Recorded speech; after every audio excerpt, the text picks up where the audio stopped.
네, 안녕하세요. 유현태입니다. 네, 오늘은 인천 유나이티드 대 FC 서울 경기를 리뷰하러 왔습니다. 이 두 팀의 경기는 항상 치열했는데 이번 경기도 매우 매우 치열했습니다. 매우 치열했고 또 이제 경기 자체가 저는 상당히 재밌었다 이렇게 생각을 하는데 또 경기 뒤에 이제 어떤 불상사라고 해야 될까요? 사고랄까요? 좀 안타까운 장면이 나오면서 네, 좀 아쉬운 게 이제 이런 재밌는 경기를 조금 리뷰를 경기 내적으로 하면 또 재밌을 것 같은데 저는 할 게 많았다고 생각하거든요.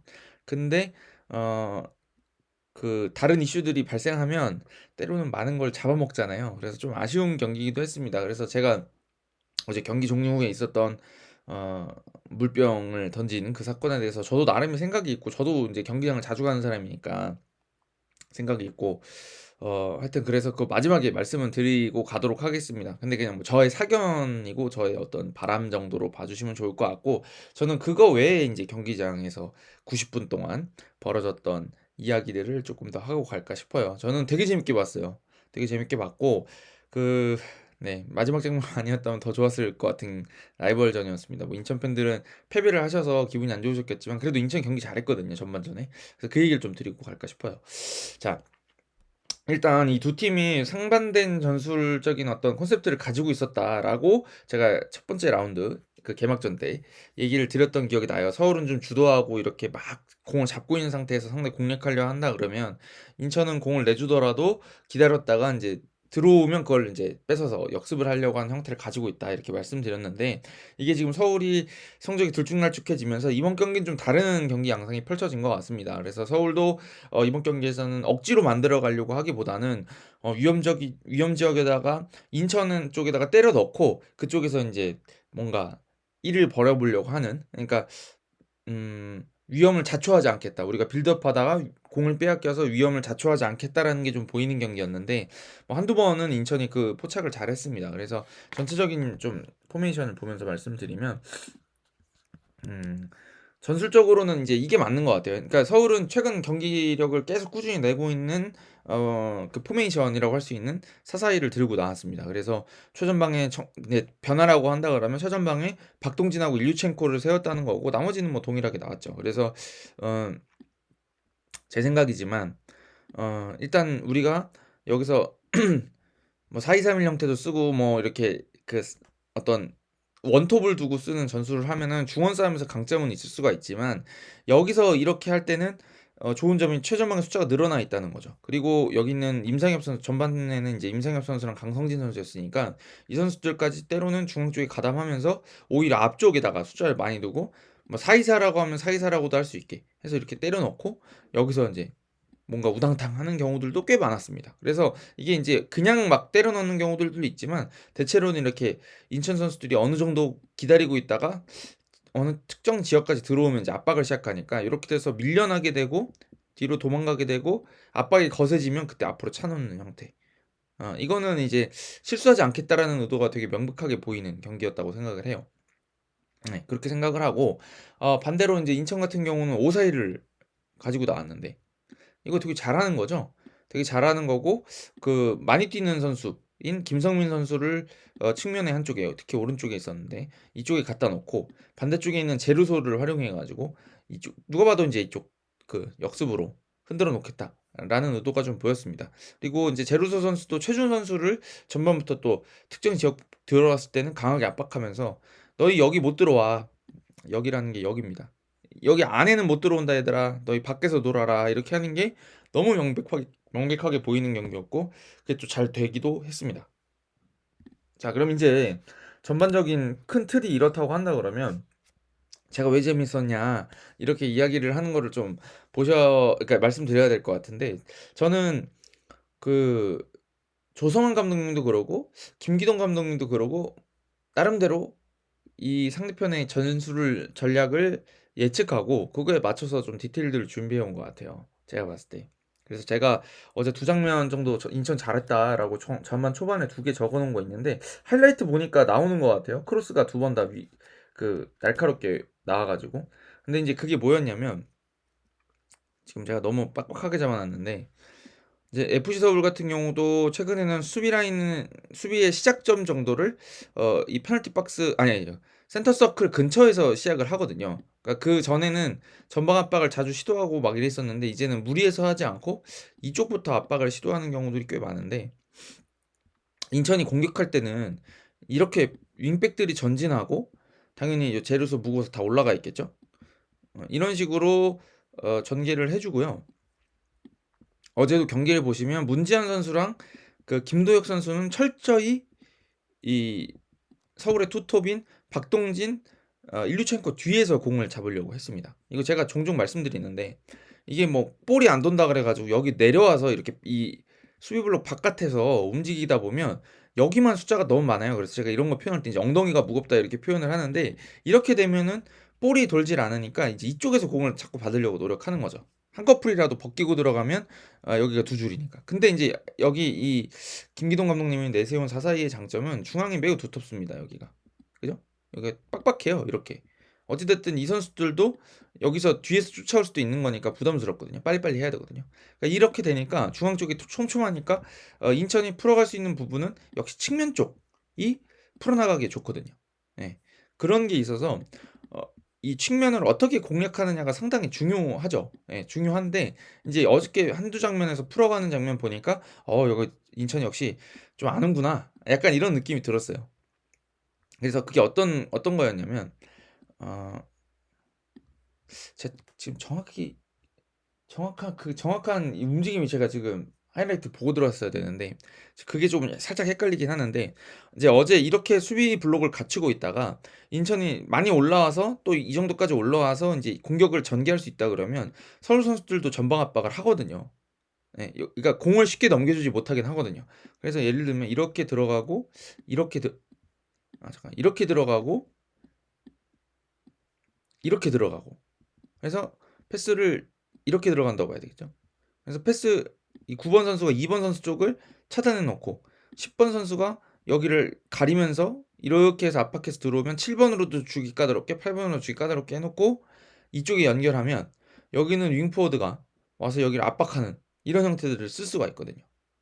예. 근데 이제 어저께 나왔던 것 중에 하나가 이렇게 들어가니까 압박이 이렇게 들어오거든요. 근데 이거를 받으러 내려옵니다.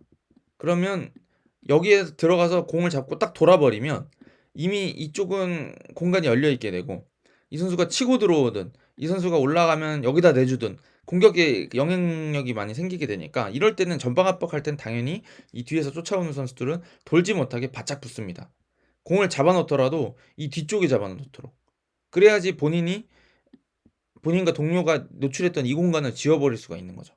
근데 여기서 인천이 잘했던 게 이렇게 해서 왼쪽에 있던 이태석을 끌고 나오니까 이 선수 오른쪽 수비였던 아마 정동윤 선수였던 걸로 기억을 하는데 정동윤 선수가 여기를 올라갑니다. 이해되시나요? 아까는 이 선수가 받으러 내려올 때는 이 공간이 비어 있었잖아요. 그러니까 이 공간을 지우려고 여기를 서울 선수들이 따라오거든요. 지우려고 바짝. 그러면 대신에 여기 있던 공간이 이제 여기 생기는 거죠. 근데 여기를 이 선수가 돌아가는 건 말이 안 되고요. 이 선수가 뛰는 것도 거리가 먼데 이 선수가 그냥 직선적으로 여기를 뛰어가는 겁니다.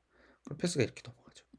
그래서 어저께 그 전반 초반에 그 저기 그 최준이 잘랐나 그걸 최준 선수가 잘랐나 그랬던 걸로 기억하는데 오른쪽에서 크로스가 정동윤 선수가 크로스가 올라오고 제르소가 골대 앞으로 움직였던 장면이 있거든요. 그 장면 보시면은 어 이쪽 측면에 정동윤 선수 쫓아간 선수가 센터백인 박성훈 선수입니다. 그러니까 측면 수비는 보통 이 선수 보통 이제 전반전으로 치면 이태석이 해야 될 것 같은데 박성훈 선수가 여기까지 커버를 나간 거죠. 그 이유는 여기를 여기 있던 풀백을 인천 선수들이 잘 끌어냈고 그 다음에 이 뒤를 공략해 들어가는 방법을 찾았다고 볼 수 있겠죠. 근데 이것도 하나 있었고요. 또 다른 장면은 그냥 제 기억에는 아마 배치가 이런 식으로 돼 있다가 여기서 리턴 나오는 거를 여기 출발해버리고 여기다가 바로 빵 이렇게 넘기는 장면도 있었거든요. 그래서 하이라이트 돌려보시면 두 번 다 측면 쪽을 그냥 허물어 버려요. 예. 근데 그리고 반대쪽도 굉장히 공격력이 잘 나왔던 게 최우진 선수가 드리블이 좋은 선수잖아요. 그래서 이 선수가 제르소가 이쪽으로 빠져가지고 공 받으려 그러면 드리블 치면서 일로 들어오고요. 강성진 선수를 제가 보기에는 뭐 수비적으로 최우진이 강성진을 제어했다 이렇게 보기까지는 어렵지만 강성진 선수가 수비에 가담한 상태지만 최우진 선수를 잘 제어를 못했던 것 같아요. 이 수비적으로는. 그래서 자꾸 중앙 쪽으로 들어오면서 이쪽에서 균열을 내버리는 거죠. 이쪽 안쪽으로 들어 제가 아까도 말했지만 서울은 여기 안에 못 들어와였겠죠. 아마 너희 여기 들어오기 쉽지 않을 거리라고 했는데 이 바깥쪽에 있던 최우진 선수가 아무래도 수비력이 떨어질 수밖에 없는 이 윙포워드 선수를 측면 미드필더인 강성진 선수를 자꾸 여러 번 흔들고 들어오면서 이쪽에서 제르소 쪽으로 제르소가 이렇게 움직일 수도 있고 이렇게 움직일 수도 있고 여기는 무고사도 앞에서 자꾸 받아주러 나오고 하면서 이쪽에서 활로를 뚫어줬거든요. 그리고 마찬가지로 제르소 선수도 어제 최준 선수가 잘 맞기는 했지만 기본적으로 잘 맞기는 했지만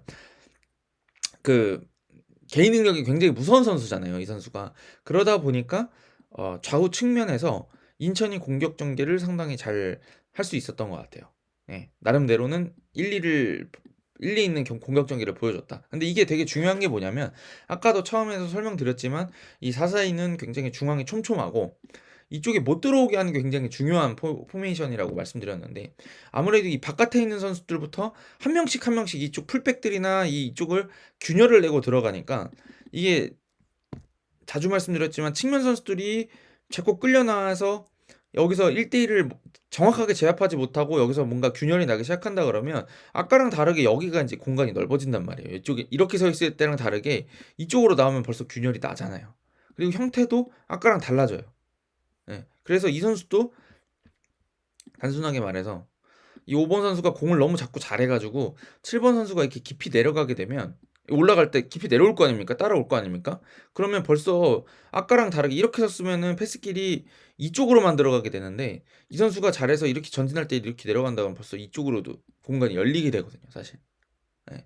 그러니까 좌우로 찢어 놓을 수 있게 되는 형태가 돼요. 그래서 이게 제가 보기엔 인천 선수들이 준비를 한 거죠. 그러니까 조성환 감독님이. 예, 좌우를 잘 찢어서 우리가 준비를 해야 된다. 상대는 아마 4-4-2로 나올 거다. 최근에 경기력이 괜찮으니까 그대로 나올 거니까 측면 쪽을 살려보자. 라고 생각을 한 게 아닌가라는 생각이 듭니다. 이게 그렇게 느껴지는 게 뭐냐면 사실 조성환 감독님이 3백 많이 서지만 5-3-2 같이 쓰기도 하거든요. 맨날 5-4-1만 쓰는 건 아니에요. 5-3-2 형태로 설 때도 있고 제르소가 이제 수비 가담을 좀 덜하고 무고사 옆에 서 있는 경우도 꽤 많은데 종종 있잖아요. 근데 이번 경기는 딱 아예 측면을 맞춰가지고 5-4-1 한 거는 수비적으로 서울이 또 이제 좌우를 넓게 쓰려고 하는 것도 있고 그 다음에 이제 이쪽에서 측면 쪽부터 공격 전개를 같이 하려고 약간 오늘은 이렇게 움직이는 것보다 약간 이쪽에 둔 게 아닌가 라는 생각이 좀 들긴 듭니다. 그래서 전반적으로 그 왼쪽이 약간 개인 기량이 좋은 드리블 돌파를 잘하는 선수들이 있었다 그러면 이쪽에서는 약간 김성민하고 정동윤 선수가 많이 뛰는 선수들이니까 이쪽으로 받아주러 내려올 때 뒤를 침투하는 형식으로 볼이 없을 때 움직임으로 조금 해결하려고 했던 게 아닌가라는 생각이 듭니다. 그래서 이쪽 측면 쪽으로 잘 공격 전개를 하다가 보면 이제 이쪽으로 아무래도 패스할 때 이쪽으로 수비를 도와주러 갈 거 아닙니까? 그럼 이제 이쪽에다 탁 떠버리는 거죠. 그래서 전반전에 인천이 제가 보기엔 경기를 좀 더 잘했던 것 같아요. 서울이 구상에서 나온 게 나쁘다는 게 아니라 서울 것도 설명드릴 겁니다. 나쁘다는 게 아니라 인천이 그거에 대해서 나름대로 대응을 잘했던 경기라는 생각이 들어요. 근데 이제 제루소 퇴장이 매우 치명적으로 다가왔고 그게 결국에는 역전을 서울이 하게 되는 결과가 됐던 것 같습니다. 네, 근데 이제 반면에 서울 얘기를 좀 드리면 제루소 퇴장 얘기를 먼저 할까요? 퇴장 얘기를 먼저 하죠. 개인적으로는 이제 지금 인천 팬들께서는 불만이 좀 있으실 수도 있을 것 같아요. 이제 저도 이제 인천 팬 친구가 있는데 그 조성환 감독님이 엄청 화내셨잖아요. 그 퇴장 나온 다음에. 근데 개인적으로는 퇴장 맞다고 봐요. 제가 이제 사견임을 전제로 항상 말씀드리는데 저는 제루소가 가슴으로 쳤어야 된다고 봅니다. 무슨 얘기인지 아시겠죠? 그러니까 이게 손이 얼굴로 올라오면 퇴장 나와요. 그러니까 그럴 때는 그 권한규 선수랑 무고사 싸울 때처럼 차라리 가슴을 밀거나 가슴으로 가슴을 치거나 뭐 이렇게 했어야 되는데 이게 손이 얼굴 쪽으로 올라오니까 그거는 진짜 이게 폭력적인 행위로 볼 수 있다고 생각하거든요, 저는. 그러니까 이게 열받을 수 있는 상황이었고 최준 선수도 거칠게 어떻게 보면 영리하게 거칠게 영리하게보단 영악하게 아주 잘한 거죠. 서울 팬들 쪽에서 보기에는.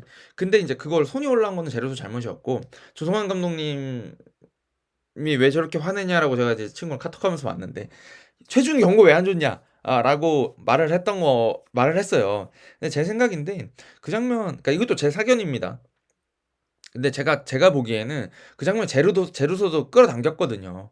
그럼 최준도 밀고 당기고 하고, 그리고 넘어지려고 할 때 그냥 넘어지면 되는데 자꾸 끌고 넘어진 것도 사실입니다. 근데 이게 저는 둘 다 그냥 레슬링 같이 그냥 한 거고 이렇게 때린 게 아니면 그런 장면 나올 수 있다고 생각하거든요. 저는 그래서 음, 좀 억울하실 수도 있을 것 같긴 한데 인천 팬들께서 그렇게까지 틀린 판정은 아니었던 것 같아요. 제 생각에는. 근데 이제 아쉬운 점은 있죠. 그런 장면들에서 제가 자주 그 K리그 팬들 중에, 그러니까 제가 K리그 팬이다라고 자처하는 사람들 만나서 진짜인지 아닌지 제가 감별해 본다고 장난으로 하면서 하는 얘기가, 주심 이름 5명 대봐라. 그러면 대체로 다 그런다고 했잖아요. 주심 5명? 막 고민하는 척 하다가 결국에 한 5명이 다 나와요. 대부분이. 세보면, 맞네? 이래요. 5명 이상 안 해? 막 이래요. 그리고 제가 막 K리그 그 심판들 거는 어떤 때는 누가 이득 보고 어떤 때는 손해 보고 하는 경우가 많아서 이게 참 어렵다. 그래서 너무 열받아 하지 않는 게 좋다. 이렇게 말씀드리긴 해요. 그죠? 왜냐면 사실 지난번 FC 서울도 울산전에서 굉장히 억울한 판정 나왔었잖아요. 그러니까 그런 게 너무 비일비재하게 나와서 저는 사실은 이게 막 되게 놀랍진 않은 것 같아요. 어떻게 보면 인천분들 하시는 게 그렇게 억울한 상황 아니라는 생각이 들고, 그래서 그걸 좀 받아들이실 필요도 있지 않나라는 생각이 듭니다. 너무 가혹한 거예요, 제가. 근데 무슨 의미인지는 아시겠죠? 예. 예, 뭐 판정에 불만이 있을 수 있다는 것도 이해하는데 하여튼 그런 면이 좀 있고요. 그 다음에 그 어떤 아쉬웠다고 하는 것들은, 그 제가 이제 특히나 김종혁 주심, 실명 말해도 되겠죠? 김종혁 주심 제가 약간 평가할 때 많이 드린 말씀인데, 이 더비전 더비 경기 같은 때 그런 몸싸움이 나오거나 전에도 그런 장면이 있을 때는 사실 경고가 과감하게 나오는 것도 나쁘진 않아요. 일관성만 있으면 경고가 나오면 다음부터 선수들이 조심할 거 아니에요. 그래서 그걸 일관성 있게만 유지를 하면 상관이 없는데, 가끔 그 일관성 유지 안 되는 경우들이 있단 말이에요. 혹은 이 더비 경기라서 인천하고 서울은 라이벌 관계가 굉장히 심하고, 어저께 비 오는데 서울 팬들 원정 간 거 보세요. 이게 심상치가 않거든요. 그럴 때는 이 심판이 운영의 묘를 살리려고 그러면 조금 강하게 이제 제지를 할 필요도 있죠. 그래야지 퇴장자가 안 나오고 경기가 이제 재밌게 흘러가는 경우들이 많은데, 그런 면에서는 좀 아쉬운 점이 있었던 것 같아요. 이게 자꾸 불어야 될 것 같은데 안 부니까 선수들이 더 하는 거죠, 막. 예.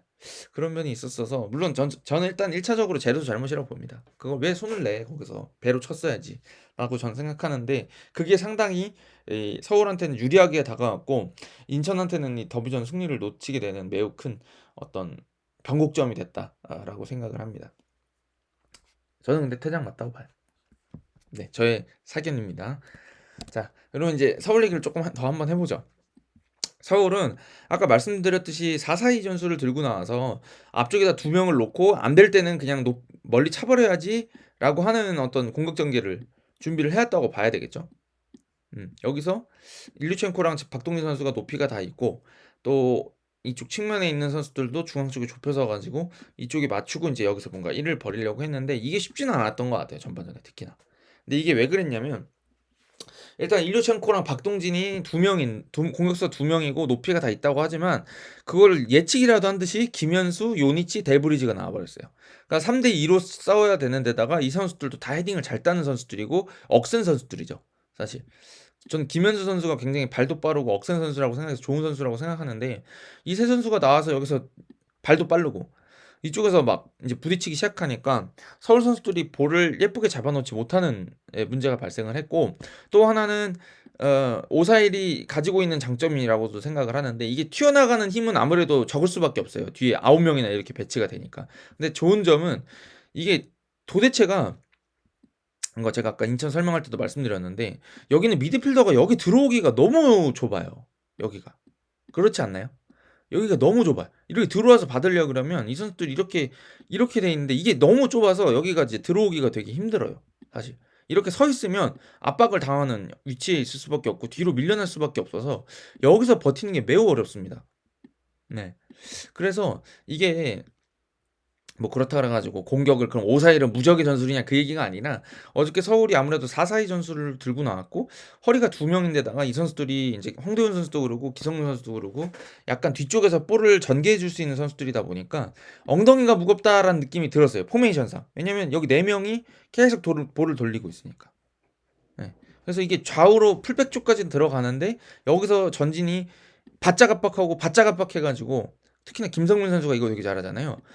이렇게 측면 풀백 갔을 때 압박 강하게 거는 거. 그래서 어제 이태석 선수랑도 김성민 선수도 여러 차례 충돌하기도 했었는데 그러다 보면 이쪽에 깔끔하게 볼이 못 들어오게 이렇게 돼서 이렇게 꽉 잡혀 있다는 느낌이 들면 이게 뒤로 돌아 나와야 되는데 여기 또 이렇게 4 명 있다 보니까 이게 쉽지가 않았던 거죠. 저는 이것도 결국에는 핵심은 측면부터 풀어가는 게 중요하다고 생각했거든요 사실은.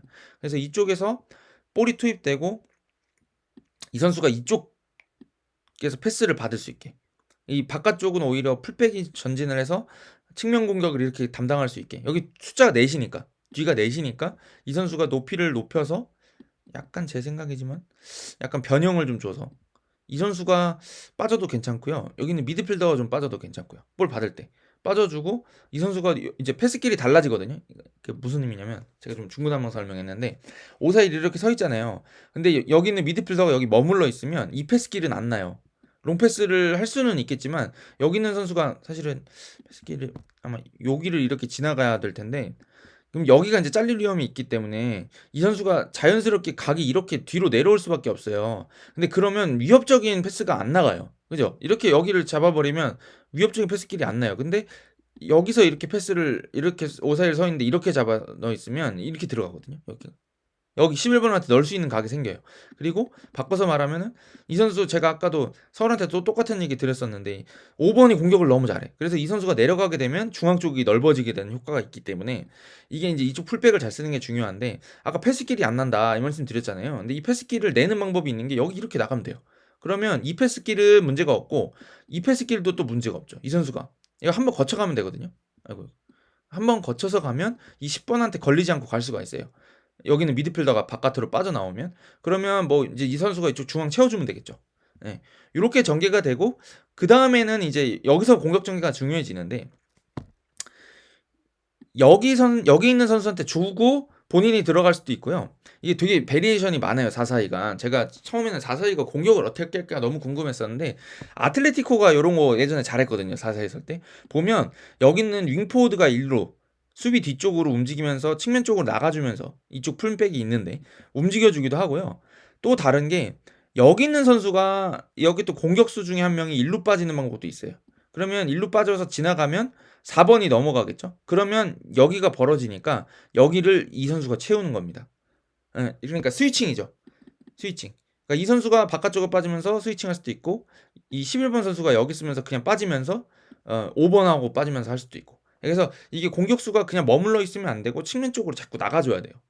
이게 그냥 서 있으면 여기서 아무리 패스가 들어와도 압박당하고 가는 경우가 많아서 이걸 흔들려 그러면 측면 쪽에 들어갔을 때 뭔가 좌우로 흔들어 주는 게 중요하더라고요. 근데 어제 서울이 전반전에 잘 안 되긴 했는데 우측면 중심으로 최준 선수 쪽 중심으로 해 가지고 이게 나름 잘 됐어요. 나름 시도가 많았어요. 일류첸코도 그쪽으로 많이 빠지고 박동진 선수도 빠져 주고 강성진 선수가 중앙으로 들어오면서 왼발 슈팅했던 것도 있고. 그러니까 위치를 자꾸 바꿔가면서 한두 장면씩은 계속 만들어내고 있었거든요.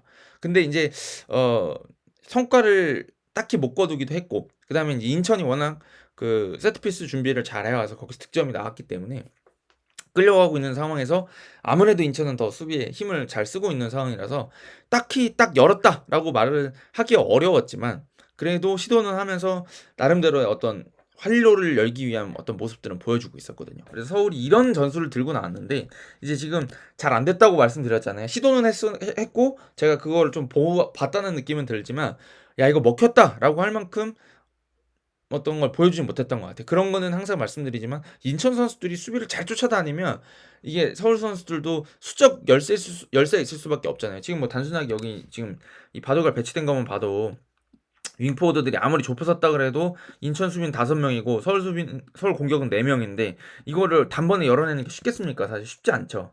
그렇게 돼 있어도 이제 전반전에는 그래도 '열심히 하네. 괜찮네. 뭔가 그래도 후반에 될까?' 이렇게 하면서 좀 기대를 가지고 '좀 지켜봐야 되겠다.'라고 생각이 드는 순간이었는데 그때 인제 제루 선수의 퇴장이 나왔던 거고, 이게 상당히 크게 다가왔던 이유는 그 박문성 해설위원도 말씀하셨는데 제르소가 빠진 것 자체가 역습 카운터라고 하는 인천의 가장 큰 어떤 공격 전개 방식, 어제 이제 그 경기 콘셉트에서 그걸 제일 잘할 수 있는 선수가 나갔다는 게 엄청나게 컸고요. 왜냐면 1대1이 돼야 되고 발이 빨라서 단숨이 골대까지 갈 수 있는 선수여야 되는데 그게 제르소가 빠진 게 너무 컸고요. 그다음에 지금 빼버릴게요. 그러고 나면 문제가 뭐였냐면 후반 들어와서 서울이 공격을 너무 여유 있게 하고 인천을 엄청 잘 괴롭혔잖아요. 두 번째 골 들어갈 때까지 보면. 근데 그걸 보시면 이유가 있어요. 아까 4명 커버할 때랑 확 달라지는 게 여기가 5-3-1로 섰거든요. 이렇게 되니까 커버가 안 돼요. 여기가 너무 넓게 열려버리고 아까랑 다르게, 그러니까 여기 딱 한 명 들어오면 딱 다르게 패스길 차단하는 것 자체가 달라지거든요. 이렇게 이런 식으로 썼다고 생각해 보면 볼이 어디 들어와도 대응이 될 것처럼 생겼잖아요. 여기 주기는 벌써 까다롭죠. 여기 10번 안에 이렇게 조금만 좁히면은 못 주니까. 또 뭐 여기도 마찬가지죠. 여기 10번 주고 싶어도 이 선수가 금방 와서 요만큼만 좁혀주면 되고 9번도 못 주잖아요. 여기 주려고 그러면 이 선수가 좀 좁혀주면 되고. 그러면 못 주니까 측면 준다. 그러면 이 선수가 부지런히 나와서 여기만 딱 지켜주면 어차피 여긴데. 그러니까 줄 데가 별로 없어요, 사실. 이렇게 해서 제어를 하고 있었는데 제르소가 딱 나가고 나니까 여기 이제 커버할 거리가 좌우로 너무 넓어지게 되고 서울도 이제 그게 또 좋았다고 해야 되나? 타이밍이 또 유리하게 다가왔던 거는 이 선수가 이제 그 하프타임에 들어가서 김기동 감독님이 분명히 설명하셨을 거예요. 넓게 써. 경기장 넓게 쓰자. 얘네 측면 미드필더 못 쫓아온다. 그러니까 아예 나중에는 저 후반 되면 위치를 이렇게 잡아버리지, 양쪽 풀백이. 그러니까 여기 들어가요. 그러면 이 선수가 불려 나가면은 여기가 이제 열리게 되니까 여기 있는 선수들이 쫓아가고 싶어 하는데 엄청 쫓아와도 이 선수가 드리블 치면 못 쫓아가는 거예요.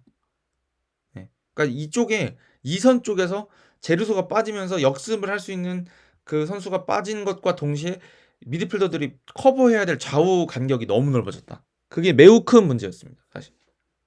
매우 큰 문제였고 거기서 다 측면 쪽에서 크로스를 올리는 거를 쫓아가지를 못해가지고 이제 실점이 자꾸 나오고 했으니까 그걸 생각해 보시면 이 퇴장이 매우 컸다라는 걸 알 수가 있습니다. 근데 이거는 제가 봤을 때는 인천이 본인들이 준비한 콘셉트를 아예 못 짰다라고 할 게 아니라 변수에 약간 무너진 감이 있고요. 그 다음에 이거를 수정하려고 하기 전에 제가 보기엔 5-3-1 했던 게 하는 게 맞는 것 같아요. 일단 한 골 이기고 있는 상황이긴 하지만 45분 내내 공격이 시달리는 건 매우 부담스럽기 때문에 공격할 수 있는 무고사를 남겨두고 무고사가 또 등도 잘 지고 나름대로 돌파 능력이 있으니까 한방 위협적인 거를 상대한테도 서울한테도 위협적이 될 수 있는 선수가 있다는 거를 심어줘야지 여기 있는 선수들이 막 미친 듯이 올라와서 막 이렇게 두드려 패는 경우가 안 생기거든요. 얘가 부담스럽잖아요. 그렇게 되면. 그러니까 요거를 노렸던 것 같은데 이게 잘 안 되고 그거를 무고사라는 공격수를 남겨둠으로 해서 이 서울의 수비수들이 뒤에 남아 있을 수도 있다라고 해서 누리는 효과보다 이 좌우 간격이 벌어지면서 서울의 맹공을 버텨내기가 너무 힘들었다. 그 효과가 더 크게 나갔던 거죠. 그 어떤 약점이. 그래서 나중에는 이제 박승호 선수도 없고 박승호 선수가 물론 최전방에서 움직이는 것처럼 보이기도 했지만 어찌됐든 박승호 선수가 더 활발하게 뛸 수 있고 한 선수니까 이제 수비할 때는 아마 이렇게 도와주라고 아마 기용을 했던 것 같습니다. 제 생각에는. 네, 그런 생각이 들고 어찌됐든 이렇게 되면서 서울이 좌우를 넓게 쓰고 넓게 쓰면 장점이 뭐냐면 아까도 말씀드렸지만 넓게 쓰면 쫓아오면 넓어진다는 거예요. 중앙 쪽이 결국에. 중앙 쪽이 헐거워질 수밖에 없다. 여기 있는 선수도 여기 전진하는 풀백을 쫓아오기 위해서 열심히 접근을 해야 되니까 그러면 여기 넓어진다. 이런 식인 거죠. 이렇게 돼서 여기서 움직이면 또 쫓아가야 되고 그럼 여기가 넓어지고 이런 한 명 빠진 자리가 결국에는 여러 군데로 다 퍼져나가면서 공간이 많이 생겼던 것 같고 그게 이제 서울의 두 골로 이어졌던 것 같습니다. 뭐 잘했죠. 예. 서울이 나름대로 페널티 박스 안쪽에서 숫자를 늘려놓으면서 거기서 떨어지는 볼에서 개인 능력이 있는 윌리안이 한 골을 만들어주면서 균형을 맞췄고 그 다음에는 또 약간의 행운이 따랐죠. 유니치 발에 맞으면서 역전을 할 수 있었던 것 같습니다. 근데 이제 후반전 막판에는 또 인천이 그 되게 그러니까 조성환 감독님이 끝까지 이기고 싶었구나 혹은 비기고 싶었구나라는 걸 볼 수 있었고 그것도 되게 일리가 있었던 게 뭐냐면 김건희 선수 투입했잖아요. 일단은 기다려봐. 그래서 이제 지키려고 할 때 그 장신 선수들 여러 명 넣어가지고 지키는 것처럼 보일 때도 아마 세트피스 생각했던 것 같아요. 박문성 해설위원이 잘 짚어주셨던 것 같은데 그거 저도 그렇게 생각했고요. 또 좋았던 건 김광현 선수 마지막에 올렸잖아요. 그것도 되게 일리가 있는 게 뭐냐면 그 서울 선수들 센터백 선수들이 크지가 않아요. 사이즈가 아시겠지만 권한규 선수 원래 이제 풀백도 섰던 선수고 상주 상무 같은데 그 당시 상주였으니까 쓰리백에 스토퍼 주로 했던 선수지 그런 아주 큰 사이즈의 선수를 막 제압하는 선수는 아니었다고 생각하거든요, 사실은. 근데 그 선수들 상대로 그냥 장신 선수 갖다 놓고 머리 딸 수 있다고 생각하니까 여기 있는 이선에 있는 미드필더들이 다 그 떨어지는 거에 반응하기 위해서 엄청나게 에너지를 많이 썼거든요. 근데 이제 어저께 아무래도 이승모 선수랑 기성용 선수가 이제 그런 어떤 막 다이나믹한 싸움에서 장점이 있다고 저는 생각하지 않기 때문에 그쪽에서 좀 밀리기도 하고 서울 선수들도 이제 힘을 많이 썼고 후반전에 쫓아가야 됐으니까 그러다 보니까 되게 이제 어려운 알 수 없는 승패를 알 수 없는 경기로 막 흘렀던 것 같습니다. 그래서 저는 인천이 10명이 싸우는 와중에 나름대로 해답을 내기 위해서 엄청나게 노력을 했고 후반전에도 적절한 해답을 내놨다고 봐요. 다만 그 미치지 못했다. 합격권 점수에 미치지 못했다라고 생각해요. 예를 들면 합격 커트가 70점이었으면 한 67점 정도까지는 점수를 줄 수 있는 이거 진짜 아깝다. 다음에 붙으면 다를 텐데 라고 생각이 드는 경기였던 것 같습니다. 그래서 제르소 퇴장이 좀 컸다. 이 얘기를 좀 드리고 싶어요.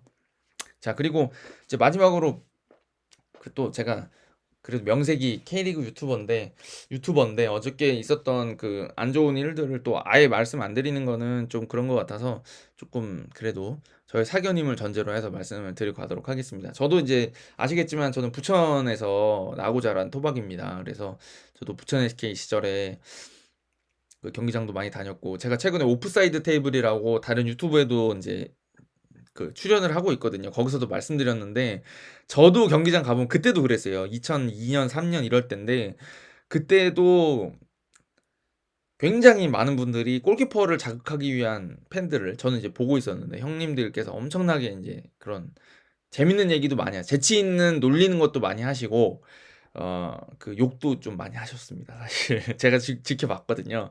근데 뭐 그런 것들을 생각해 보면 뭐 열정이죠.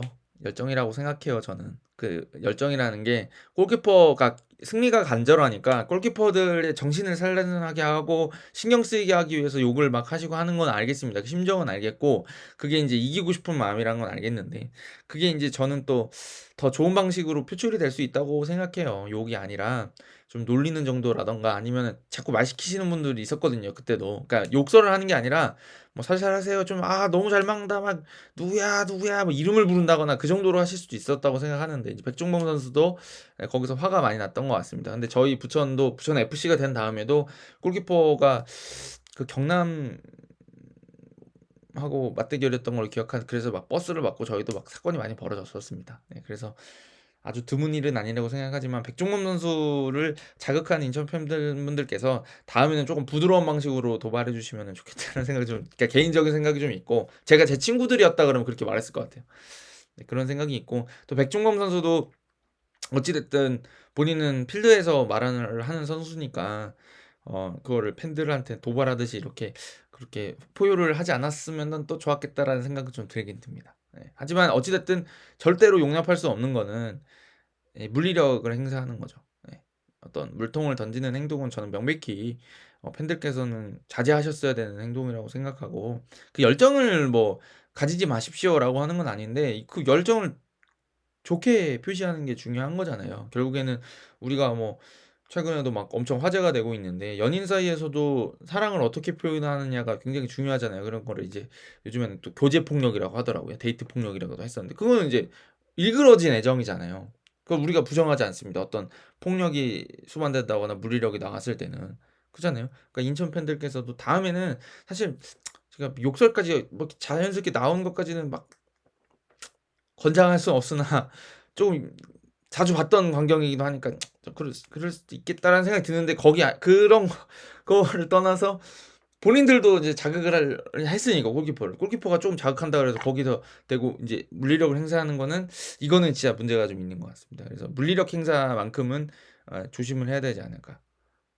라는 생각을 가지고 있습니다. 그래서 저는 개인적으로 기자 생활을 하면서 저도 이제 경기장에서 큰 소리를 치거나 치긴 칩니다. 근데 이제 욕설을 하거나 이런 것들은 이제 전혀 안 하게 됐거든요. 사실 저도 예전에는 심판 욕을 특히 많이 했어요. 제가 싫어하는 지금 1부 리그에서 또 이제 많은 논란을 일으키고 계신 분이 2부 리그 계실 때 제가 엄청 싫어해 가지고 제가 나중에 말할 기회가 있을지 모르겠지만 진짜 엄청 저도 아니 막 뭐 눈알 잘 있냐 뭐 이런 거부터 많이 물어봤었거든요. 저도 그냥 순수한 팬일 때. 저도 그 마음을 이해하고 어떻게 보면 하는데 근데 이제 물리력 행사는 안 하는 게 좋고 제가 또 이제 요즘에 느끼는 게 뭐냐면 팬들 그러니까 선수들은 경기장에서 경기력으로 말한다고 하잖아요. 여러 논란이 있거나 이렇게 하는 걸. 근데 저는 팬들은 응원의 목소리로 해야 된다고 생각해요. 그거를. 그래서 어 제가 제일 좋아하는 거는 그래서 그 울산이 좀 저는 좋아요. 그러니까 그 울산 팬들이 막 울산 팬들만 좋다는 게 아니라 울산 경기 가서 그렇게 하는 게 되게 좋더라고요. 뭐냐면 울산은 항상 열받게 하잖아요. "잘 있어요." 하거나 뭐 자 경기 홈 경기면 "잘 가세요." 하면서 노래 부르잖아요. 근데 그게 매번 그 팀이 이기면 좋지만 못 이기면 역으로 당하거든요.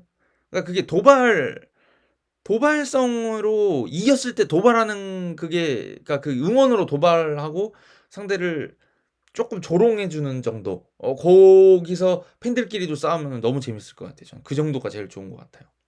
그래서 뭐 이렇게 표현을 해 주시면 어떨까? 경기 오늘은 인천이 어저께는 인천이 졌으니까 서울 팬들한테 조롱을 당하거나 다른 선수들의 도발성 응원 같은 거를 당했을 때 다른 것들을 당했을 때 '야 다음 경기 두고 보자.' 이렇게 하고 가서 다음번에 이겼을 때 응원으로 대갚아 주시는 게 어떨까라는 생각이 듭니다. 물론 뭐 우발적인 거였던 것 같아요. 보니까 저도 영상 한 두세 개 봤는데 하나가 날라오니까 여러 개가 날라오더라고요.